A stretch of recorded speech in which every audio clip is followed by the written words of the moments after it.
News మీడియాకు warning ఇచ్చారు TDP Guntakal MLA Gummanuru Jayaram. తేడా వస్తే పట్టాలపై పడుకోబెడతా అంటూ హెచ్చరించారు ఆయన. తనకు అన్నీ తెలుసని లేనిపోని వార్తలు రాస్తే ఏదైనా చేస్తా అంటూ ఘాటుగా హెచ్చరించారు జయరాం.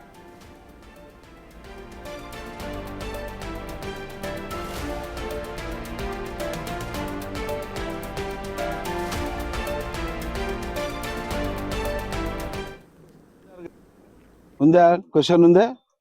ఏం పర్వాలేదు, ఫ్రెండ్లీగా అడుగుదాం. ఫ్రెండ్లీగానే, శత్రుత్వం వద్దు, ఫ్రెండ్లీగానే. నేను పోయిన తర్వాత అది ఇది అని చెప్పి రాస్తే మాత్రము మరి మీరే అన్నారు పట్టాల మీద పండబెడతారా? మరి అది లేకున్నప్పుడు మీరు నిరూపించకపోతే పట్టాల మీద పండబెట్టే కూడా నేను సిద్ధంగా ఉన్నాను. ఎందుకంటే నాకేం లెక్కలే, అన్ని విధాలుగా చేసి వచ్చినోడిని. రాసుకోండి, నేను తప్పు చేయను. తప్పు చేస్తే మాత్రము ఏమన్నా అనుకోవచ్చు. మీడియా, ప్రతి మీడియాకి, ఏ ఛానల్కైనా అడగండి. ఉందా క్వశ్చన్ ఉందా? ఏం పర్వాలేదు, ఫ్రెండ్లీగా అడుగుదాం. ఫ్రెండ్లీగానే, శత్రుత్వం వద్దు, ఫ్రెండ్లీగానే. నేను పోయిన తర్వాత అది ఇది అని చెప్పి రాస్తే మాత్రము మరి మీరే అన్నారు పట్టాల మీద పండబెడతారా? మరి అది లేకున్నప్పుడు మీరు నిరూపించకపోతే పట్టాల మీద పండబెట్టే కూడా నేను సిద్ధంగా ఉన్నాను. ఎందుకంటే నాకేం లెక్కలే, అన్ని విధాలుగా చేసి వచ్చినోడిని. రాసుకోండి, నేను తప్పు చేయను. తప్పు చేస్తే మాత్రము మీరు నన్ను మీడియా కాకుంటే ఏదైనా కానీ మీరు నన్ను బహిరంగంగా మీరు చేయొచ్చు. కానీ నేను తప్పు చేయకోకుండా దాన్ని నా తమ్ముడు తప్పు చేసినాడు, ఇంకోరు తప్పు చేసినాడు అనే మాట మాత్రము వెనక్కి నుంచి అనద్దండి. ఏదైనా తప్పు చేసినారని చెప్పి నేరుగా అడగండి. ఆ తప్పు ఏమన్నా చేసింటే నేను సరిదిద్దుకుంటా. తప్పు చేయకపోతే మాత్రం తాట తీస్తా. ఇది మరొకసారి హెచ్చరిస్తున్నా. నా పైన రాసేటప్పుడు కూడా ఎవరైనా కానీ అన్ని విధాలుగా ఆలోచన చేసి రాయండి. నేను కబ్జా చేస్తే మాత్రం తల వంచుతా, కబ్జా చేయకపోతే తల ఎత్తుకొని నడుస్తా. మీరు ఎవరైనా అడిగే దాంట్లో ఉంటే అడగండి.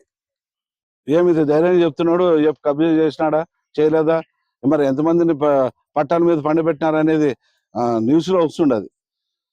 ఇదే కోరిక మేరకు నిన్ననే మా కార్యకర్తలతో, మా నాయకులతో, మా కుటుంబ సభ్యులు, తెలుగుదేశం కుటుంబ సభ్యులతో కూర్చున్నప్పుడు నా పరిపాలన బాగలేదు, ఒక ప్రతి ఒక్కరు అన్నదమ్ములతో ఎమ్మెల్యేలుగా ప్రవర్తిస్తారని చెప్పేసి ఏ మీడియా సోదరులు అంటున్నారు, మీ అభిప్రాయం అని అడిగితే ప్రతి ఒక్కరు అన్నాళ్ళు. మరి వాళ్ళ మాటల్లోనే అడుగుదాం.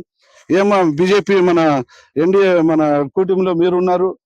నా తమ్మునోళ్ళు రాజకీయం కానీ లేదంటే నా కొడుకు కానీ ఎప్పుడైనా ఏమైనా దౌర్జన్యాలు చేస్తున్నారా లేదా అనేది మన ఎన్డీఏ గవర్నమెంట్ ఉన్న సభ్యులు బీజేపీ నుంచి మా తమ్మునోళ్ళు ఉంటే మేలా, లేదంటే మా తమ్మునోళ్ళు మీరైనా ఇంట్లో పెట్టండి, ఎమ్మెల్యే మీరు కదా, మీరే మాకు ఉండండి అని చెప్తే కూడా దానికి సిద్ధంగా ఉన్నాయని చెప్పేసి మీ కోరిక మేరకు ఇప్పుడు ఇక్కడ ఉన్న తెలుగుదేశం మన కుటుంబ సభ్యులు కూడా ఇది మాట్లాడుతున్నా. అన్న మీ పరిపాలన తమ్మునోళ్ళ రాజకీయం కాదు, మీరే చేయండి అని చెప్పినా దానికి సిద్ధంగా ఉన్నాను.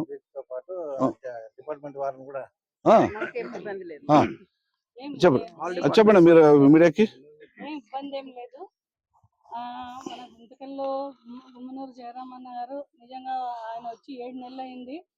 అందరికీ సమానంగా, అంటే ఎన్డీఏ కూటమి సభ్యులకు, జనసేన కానివ్వండి, బీజేపీ నాయకులకు కానివ్వండి, సమానంగా చూసుకుంటూ ఏ కార్యక్రమాలకైనా వాళ్ళు మమ్మల్ని ఇన్వైట్ చేస్తున్నారు. ఇంకోటి వాళ్ళ తమ్ముళ్ళ గురించి అడిగితే కనుక, అన్న లేనప్పుడు, అందుబాటులో లేనప్పుడు అన్న లేని లోటు వాళ్ళు తీరుస్తున్నారు ప్రజలకి. అంటే వాళ్ళకి ఏ సమస్య ఉన్నా ప్రతి దానికి ఎమ్మెల్యే అందుబాటులో ఉండరు కదా. వాళ్ళు మీటింగ్కి వెళ్ళినప్పుడు, ఇంకొక దానికి వెళ్ళినప్పుడు కానీ ఆ ప్లేస్ లో వాళ్ళ తమ్ములు ఉండి ప్రజల సమస్యల్ని తీరుస్తున్నారు. అంతేకాని దౌర్జన్యం అయితే నాకు ఇక్కడ కనపడలేదు. ఇంకా ఎవరైనా మనోళ్ళు ఒకవేళ తమ్మునోళ్ళు ఉంటే మేళ ఉంటే బాగలేదు అనేది కూడా ఎవరైనా సిద్ధంగా.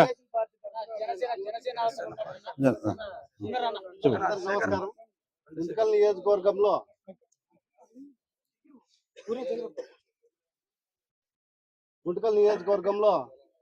గత పోయిన ప్రభుత్వంలో ఎవరు బాగుపడినారు, ఎవరు బాగుపడినారనేది మీడియాకి తెలిసే ఉంటుంది. ఆ నాయకులు బాగుపడినారు కానీ పేదవాళ్ళు బాగుపడలేదు.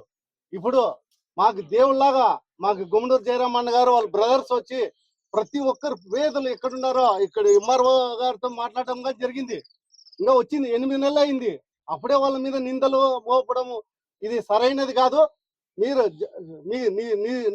మీతో ఉండే ఆధారం ఉంటే నిరూపించండి, మేము దానికి సై. ఎందుకంటే ఈ రోజు మేము ఒక కుటుంబ సభ్యులుగా మేము పని చేసుకుంటూ ముందుకు వెళ్తున్నాము. ఈ రోజు చెప్తున్నాను, ప్రతి ఒక్కటి ఇదే కాదు, మా నారాయణ సమ్మన్న గాని ఏదన్నా గాని ప్రతిదీ అందరి కలుపుకునే విధంగా వెళ్తున్నారు. వాళ్ళు ఎటువంటి దౌర్జన్యానికి పాల్పడలేదు. ఇది సభాముఖంగా నేను దైవ పూర్వకంగా నేను చెప్తున్నాను అని మనవి చేసుకుంటున్నాను. జై హింద్. తెలుగుదేశం పార్టీ తరఫున చెప్తున్నాను. ఎక్స్ కౌన్సిలర్ నేను, నా భార్య కూడా ఎక్స్ కౌన్సిలర్. ఇంతమందిని నేను కూడా చూసాను, ఎమ్మెల్యేలని, ప్రభుత్వాన్ని అన్ని చూసిన. మొన్న కూడా వైఎస్ఆర్ ప్రభుత్వంలో కూడా చూసిన. నా వార్డులో చాలా మంది పేదోళ్ళకి స్థలాలు ఇచ్చి కబ్జా మొత్తం అన్ని కబ్జా చేసి వాళ్ళకి ఇంట్లో పనిచేసే వాళ్ళకి ఆఫీసర్లకి అంటే వాళ్ళ ఇంట్లో పనిచేసే వాళ్ళకి వాళ్ళ వర్కర్లకి కార్యకర్తలకి ఇచ్చుకున్నారే తప్ప మిగతా బీదోళ్ళు పట్టాలు తీసుకుని నాశనం చేసి చాలా మందిని ఇచ్చేసుకున్నారు. మన జయరామన్న ఎమ్మెల్యే అయిన తర్వాత 7 నెలలు 8 నెలలు దగ్గర అవుతా ఉంది. ఇంతవరకు అయింది ఏ నాయకుడు కూడా కార్యకర్తను పిలిచి నువ్వు ఇది కావాలా ఏం కావాలా అని అడిగి ఎప్పుడు చేసింది లేదు. మన జయరామన్న అయితే ఈ 7 నెలల్లో ఏ కార్యకర్త పోయినా కూడా అంటే నాయకుడు అనేది లేకుండా కార్యకర్తకు కూడా సాయం చేసి పనులు చేసి ఈరోజు ఇస్తున్నాడు.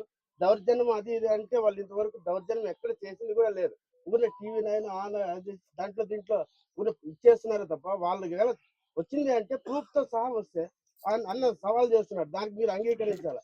ఇంకోటి అదే పనిగా దౌర్జన్యం చేస్తున్నారు అని ఇచ్చేస్తున్నారు. 24 గంటలు నారాయణ సామన్న గారు గుంటకల్లో ఉంటూ పేదలకు ఏది వచ్చినా కూడా పోలీస్ స్టేషన్ వచ్చినా రెవెన్యూ ఆఫీస్ వచ్చినా ఆయన సేవలు చేసుకుంటూ ఇచ్చేస్తున్నాడు.